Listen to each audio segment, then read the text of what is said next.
ijambo ry'Imana, ndabasuhuje mwese aho muri, Imana ishimwe cyane, ikomeje kubarinda, Imana ishimwe ikomeje kubarinda no kundinda, ni iby'agaciro kanini pe. Ubu rero nagiriwe ubuntu bwo kongera gusangira ijambo ry'Imana namwe, hari hashize igihe kitari gito, ariko ikibi ni ukugenda ngahera, ariko ntabwo nzagenda ngo mpere, ku ijambo ry'Imana kuri jyewe nibwo buzima, nibwo buzima. Mu ijambo ry'Imana harimo ubwenge bwinshi, harimo ubwenge bwinshi bwo kubaho kuri iyi si, mbese ijambo ry'Imana rinyigisha n'icyo Imana itekereza, Imana itekereza ite. Umuntu ashaka kumenya Imana uko imeze, nta kundi no gusoma ijambo ry'Imana ukamenya ubwimerere bw'Imana, icyo idutekerezaho, uko imeze, murumva ni iby'agaciro kanini. Reka ntangire niragize mu maboko y'Imana mbere yuko ntangira gusoma ijambo ry'Imana. Data wa twese uri mu ijuru, nyaguhora ku ngoma, nikubise imbere y'ubwiza bwawe, mbanza kugushimira kuri kano kanya keza wampaye, ndagushimiye mwami ko unshoboje kuri uyu munsi. None ndakweretse kino kiganiro, ndakweretse uyu munsi ibi bihe byiza nongeye kugira ngo unyobore nyaguhora ku ngoma, ntaba ari jye mvuga ahubwo aba ari wowe uvugira muri jyewe. Mwami umfashe kuva ntangira kugeza nsoza, ntisinkajye nongera ikintu na kimwe mu ijambo ryawe cyangwa ngo ndigabanyeho, kuko genda umukozi wawe gusa. Mwuka wera ndakwinginze kugira ngo ubane nanjye, unshoboze muri byose, ufate kino kirere, ikintu cyose kiza kikurogoya Saint Esprit, ndacyamaganye mu izina rya Yesu Kristo w'i Nazareti. Ndaguhaye icyicaro cya mbere, ngwino aba ari wowe unyiyoborera kuva ku ntangira kugeza nsoza, ni mu izina rya Yesu Kristo w'i Nazareti mbisabye, amen.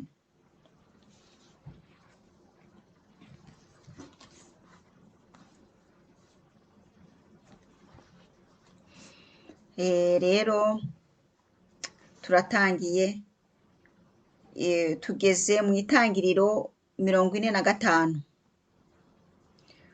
Ku basanzwe bakurikirana rino jambo ry'Imana niho tugeze, ku bifuza kumenya ibiri imbere, kuva ku ntangiriro ya mbere niho natangiriye kugeza kuri itangiriro 45, nta kibazo, videwo zirahari. Rero nk'abakunda kureba za videwo cyangwa bumva ubunebwe bwo gufata igitabo cya Bibiliya ngo basome, ino ni opportunité, ni akaryo keza ko kumva ijambo ry'Imana kandi uryumva urireba. Nk'abantu bameze gutyo, zino videwo nkora zirabafasha muri ubwo buryo, kuko wumva ijambo ry'Imana nkarisoma ukaryumva utarinze kuryisomera, tukarisharinga hamwe, tukarisangira, hanyuma Mwuka wera akatuyobora. Uno munsi ndasoma mu itangiriro 45 kuva ku murongo wa mbere kugeza ku murongo wa 14.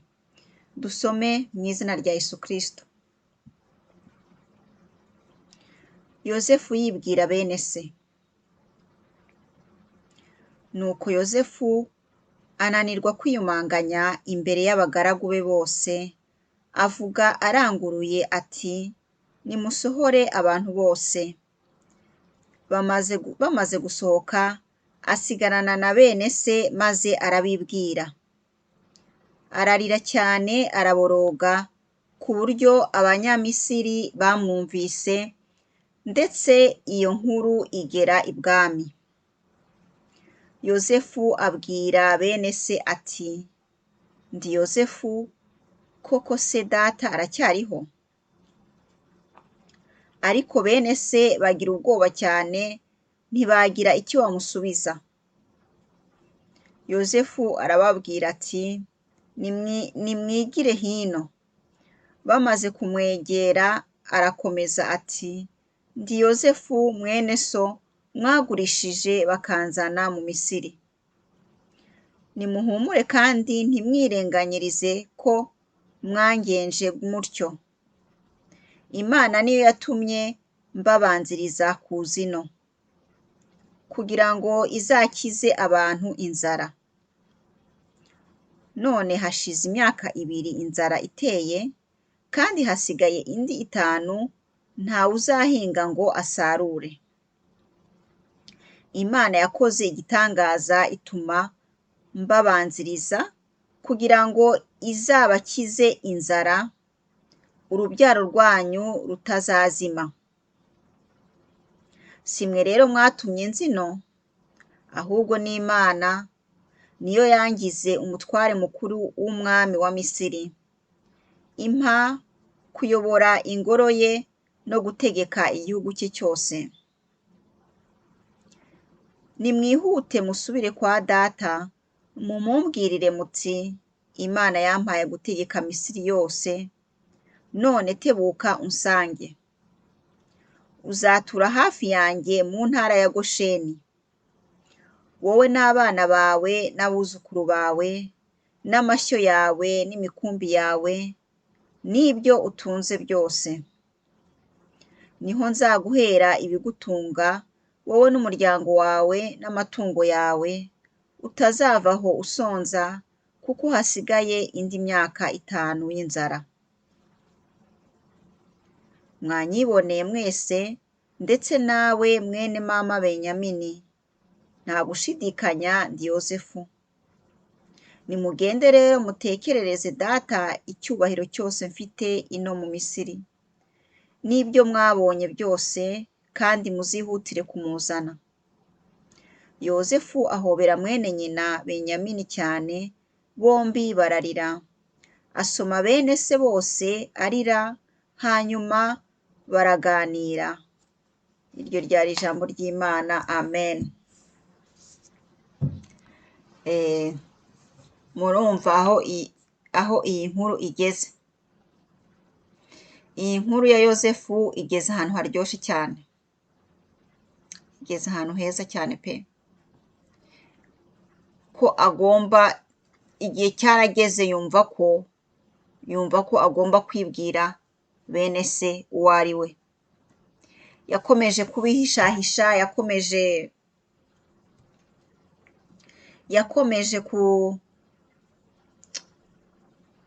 yakomeje mbese kubihisha kugira ngo batamenya uwo ari we,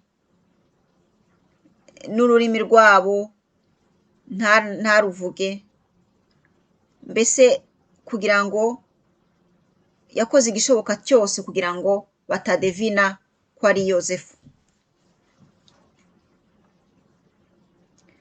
Ariko ruriya rugendo rwose yanyuzemo n'abavukanyi be, iki ngiki nicyo cyari igihe cyo kwibwira abavukanyi be uwo ari we.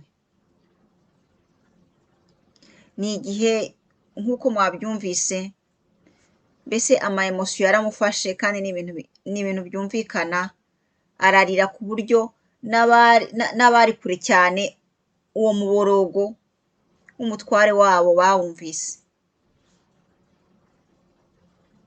Murumva ukuntu famiye ari ikintu gikomeye cyane.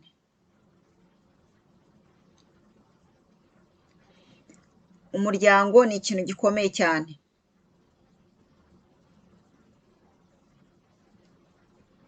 Yari umutware, yari umuntu afite igitinyiro mu Misiri hose, ariko hageze kuri famiye yiwe, hageze ku bavukanyi biwe, mbese ararira araboroga,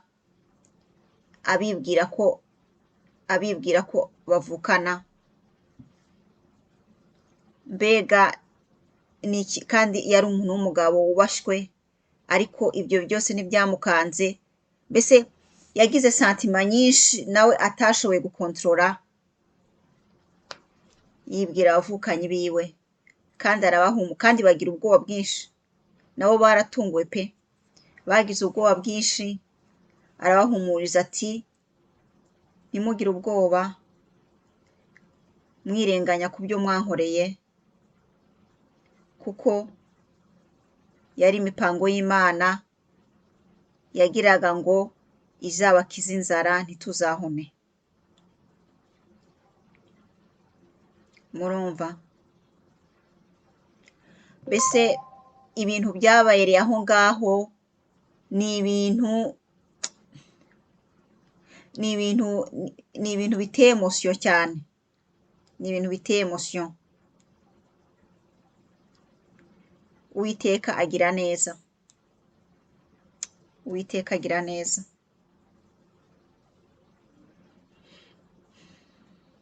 Hari ibintu Imana ishobora gukora bikabihira umwana w'umuntu pe, bikabiha. Mwibuke ukuntu abavukanyi ba Yosefu bamugenje, bakamugurisha bakajya kubesha se ngo baturaguye impuzu ze, ngo mbese ziriho amaraso n'ibiki, ngo agombe kuba yishwe n'ibisimba. Kumbe barimo kumubeshya, ariko agahinda se wabo yagize, Yakobo, agahinda yagize, mbese ako gahinda ntabwo umuntu ashobora kukimajina. Umubyeyi wabuze umwana we ni we wenyine uza ku gahinda uko kangana, abandi dushobora kubyimajina. Yagize agahinda kandi kasaze, niko nakadekiriva jewe, agahinda kasaze. Umwana we yakundaga cyane kuza kumubwira ngo ntakiriho, yishwe n'ibisimba. Yagize agahinda keza cyane, mbese yagize agahinda kasaze. Rero ariko Imana yemeye ko Yakobo aca muri ako gahinda, yarabyemeye pe. Nubwo ako gahinda kari agahinda umuntu wese ashoboye kukevita yabikora pe, ariko Imana yemeye ko aca muri ako gahinda, ariko hari ibindi bintu byiza imuteguriye imbere. Imana ireba kure, Imana ireba kure, kandi Yakobo yari umuntu ubaha Imana, mbese yari umuntu uganira n'Imana, yubaha Imana, ariko kuba Imana yaremeye ko aca muri ako gahinda, nuko yamuteguriraga ikindi cyiza kizamushimisha. Nk'uko ijambo ry'Imana ribitubwira ngo Imana idufitiye imigambi, Imana idufitiye ni myiza gusa, nta migambi mibi n'imwe Imana idufitiye. Imipango y'Imana ku buzima bwacu ni myiza gusa, ariko uri Yosefu ukaba uri muri ako gahinda, icyo kintu, iryo jambo ry'Imana warisoma ukaritekerezaho ukumva ntibishoboka, ukavuga ati oya, harya Imana ngo idufitiye imigambi myiza gusa. Icyo kintu ukumva ko ntibijyanye n'ijambo ryayo, wakumva ko Imana yivuguruje, ariko ntabwo Imana yivuguruza. Iyo Imana ivuze iba yavuze, kandi ijambo ry'Imana ni ukuri.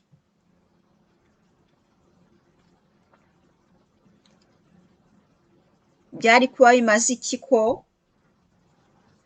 bimaze iki ko yosefu agumana na se mpaka akuze, ariko icyo gihe cy'inzara kikagera bose bagahona, bose bagashirira rimwe. Yemeye ko babara akanya gato, ariko Imana ikinga yosefu n'urubyaro rwe imibabaro myinshi yari bategereje ariko bo batabona. Niyo mpamvu Imana ireba kure, irebaho umwana w'umuntu adashobora kureba. Icyo dufite gukora gusa ni ukuyisunga, ni ukuyiringira, kuko twebwe turi impumyi, twebwe tureba hafi, ariko yo ibireba ibintu biri kure tutabasha no kubona, by'imyaka imbere, by'iki byose birabizi.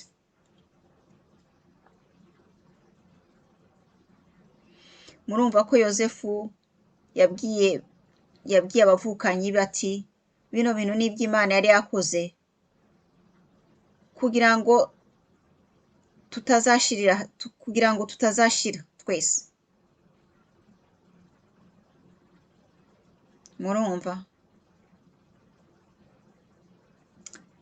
Imana niyo kwizerwa. Mwumve ko yababwiye ati nimugende mubwire papa, mugende mubwire data ko Imana yangize umutware, Imana mbese mumutekereze byose, icyubahiro mfite mu Misiri byose.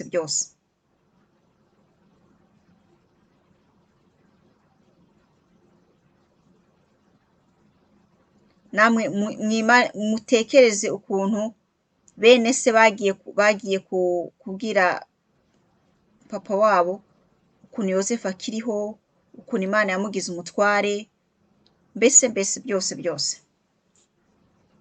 Mwumve ibyo byishimo papa wabo yagize, mwumve uwo munezero urenze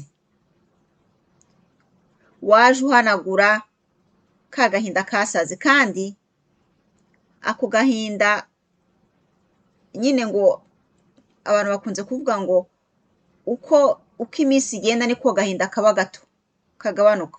Uko iminsi igenda niko igikomere kigenda gikira buhoro buhoro. Icyo gikomere Yakobo yari afite cy'umwana we, ego cyari cyaragabanutse, ariko ntabwo umuntu yavuga ko cyari cyarashize. Agahinda yemeye kubana nako, ariko Imana yari imuteguriye ibintu byiza, mbese binejeje umutima cyane. Imana yamuhanaguye amarira yose yarize ku mwana we. Haleluya. Ni uko nguko Imana iduhanagura amarira yacu.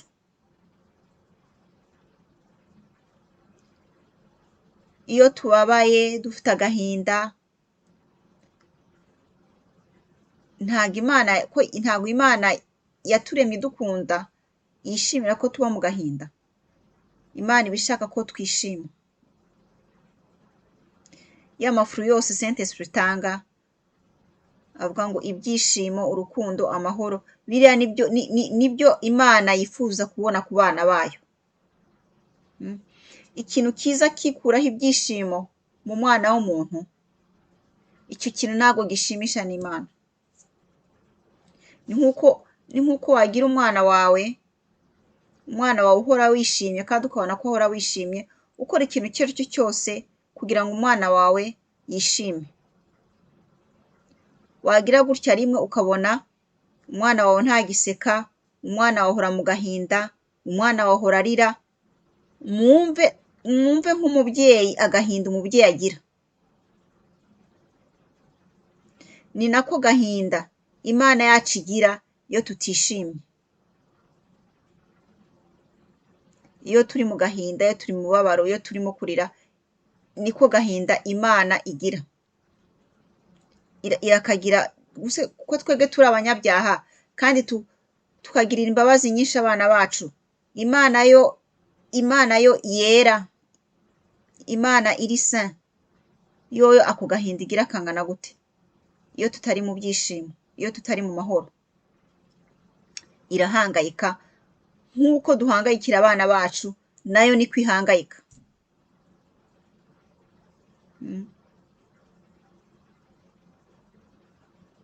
Nayo nuko imeze. N'ijambo ry'Imana riratubwira ngo nimuze mwese abarushe n'abaremerewe mbaruhure. Ibyo bintu turabyibuka koko? Mu gihe hari ikintu kituremereye, mu gihe hari ikintu kitunanije, twibuka kubibwira Data wa twese uri mu ijuru, twibuka kwikoreza imitwaro yacu Imana, turabyibuka cyangwa se aho kugira ngo tubikore tugira dute? Benshi turagenda tukidoga, tukagenda ahubwo tugahungira no mu ngeso mbi, twavuga ati reka njye kunywa inzoga ziranyibagiza uyu mubabaro.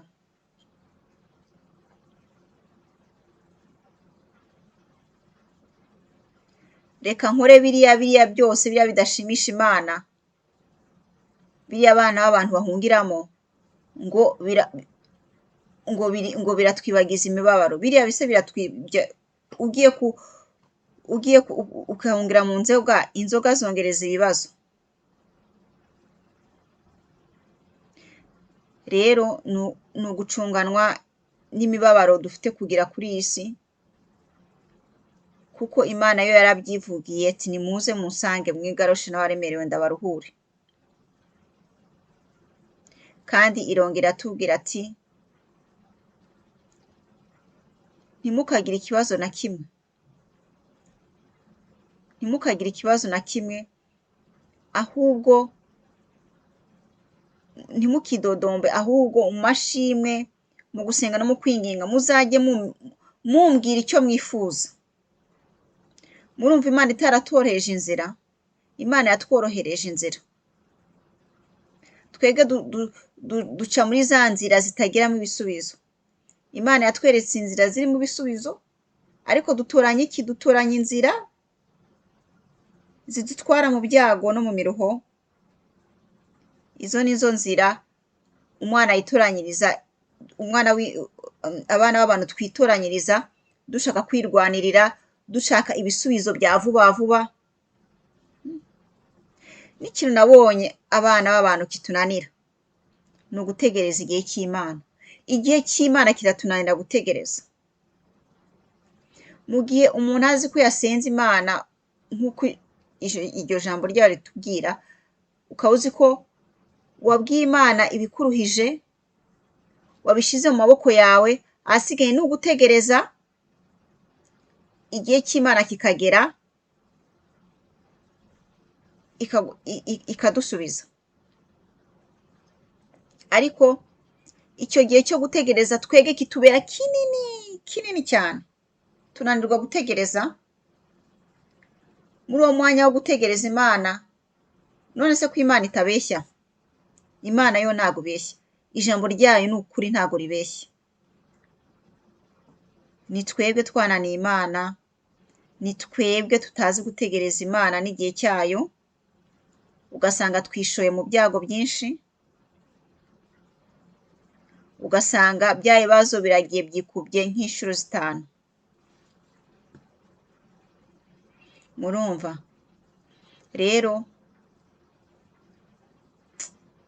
navuga ko abantu b'abakristo bazi ijambo ry'Imana dukwiye kongera gusesengura ijambo ry'Imana uko riri. Ntitukarisome nka formule, tukarisoma ari ibintu bihita gusa.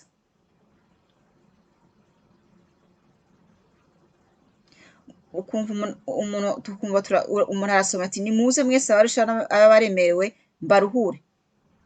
Yego wabisomye, ariko se wabishize muri pratique?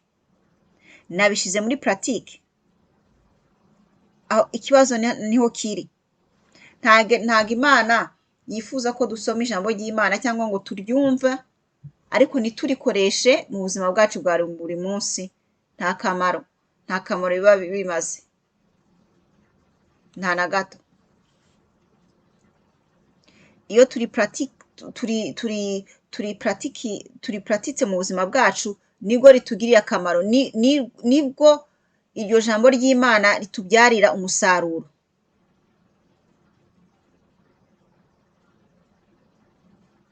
Ijambo ry'Imana ribyara umusaruro, mwari mubizi?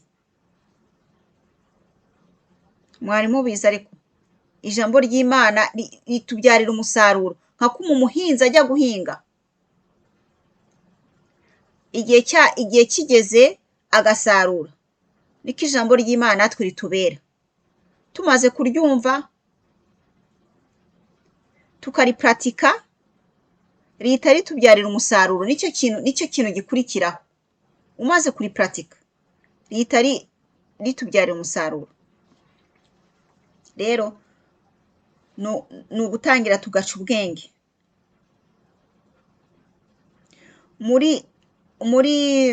Muri probleme zose dushobora kunyuramo z'ubuzima hari ibisubizo mu ijambo ry'Imana. Ese ko utekereza gutya, ijambo ry'Imana ryo rirabivugaho iki? Uzagenda ubaze Saint Esprit, azaguha ijambo riri muri Bibiliya rihwanye n'icyo kibazo ufite, uzaba usubijwe n'uripuratika. Uzaba usubijwe n'uripuratika, ko nta kintu na kimwe, nta kibazo na kimwe kiba kuri iyi si umwana w'umuntu ashobora kugira kitari mu ijambo ry'Imana. Ijambo ry'Imana ridafitiye ibisubizo nta kibaho, ntacyo nzi, nta kibaho. Ni uburwayi se urwana nabwo? Ni abanzi bawe bakumereye nabi se? Ni inzara se? Ni ubushomeri se? Ikintu icyo ari cyo cyose, ni ikintu icyo cyose umwana w'umuntu ashobora kurwana nacyo kuri iyi si, ijambo ry'Imana rigifitiye ibisubizo. Kandi ibyo bisubizo rero nk'uko nabivuze, umuntu abishyize muri puratike bibyara umusaruro, nk'uko umuhinzi ahinga agategereza igihe akabona umusaruro.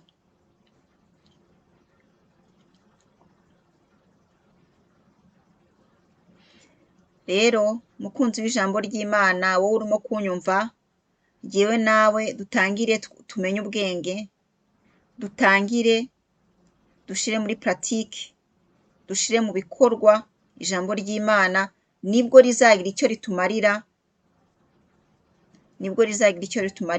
naho ubundi iryo jambo ry'Imana rizasa nka biriya binyamakuru umuntu yisomera bigahita, ugasoma inkuru habaye iki hariya, ibintu byagenze gutya muri kariya gakomine, ukabisoma nk'ibintu nyine amakuru yabaye, bigahita. Ariko ijambo ry'Imana niho rije ribera, niho rije rigira diferanse, ritandukanira n'ibyo bisomwa bindi dusoma by'amaroma foto, ibinyamakuru, kuko ryo ryaje ryifuza kutuvana mu kaga ako ariko kose dushobora guhura kuri iyi si, turishize mu bikorwa, turishize muri puratike, tukaripuratika mu buzima bwacu bwa buri munsi, niho tuzabaho mu mahoro menshi pe.